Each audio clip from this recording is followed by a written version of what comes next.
Governor نجم الدین ایوب کافی عمر ہونے تک شادی سے انکار کرتا رہا۔ ایک دن اس کے بھائی اسد الدین نے کہا کہ بھائی تم شادی کیوں نہیں کر لیتے؟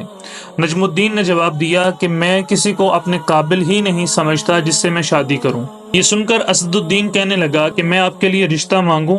نجم الدین نے جواب دیا کہ تم میرے لیے کس کا رشتہ مانگو؟ یہ سن کر اسد الدین کہنے لگا ملک شاہ بن سلطان محمد بن ملک شاہ سلجوقی کی بیٹی کا۔ یہ سن کر نجم الدین بولا کہ وہ میرے لائق نہیں۔ اسد الدین دھک سے رہ گیا، کہنے لگا کہ پھر کون آپ کے لائق ہوگی؟ نجم الدین نے جواب دیا مجھے ایک ایسی نیک بیوی چاہیے جو میرا ہاتھ پکڑ کر مجھے جنت کے اندر لے جائے، اور اس سے میرا ایک بیٹا پیدا ہو جس کی وہ بہترین تربیت کرے، اور وہ شاہ سوار ہو اور مسلمانوں کا قبلہ اول واپس لے۔ اسد الدین کو نجم الدین کی بات پسند نہ آئی۔ اس نے بولا کہ تمہیں ایسی لڑکی کہاں سے ملے گی؟ نجم الدین نے جواب دیا نیت کے اندر اگر خلوص ہو تو اللہ ضرور عطا کریں گے۔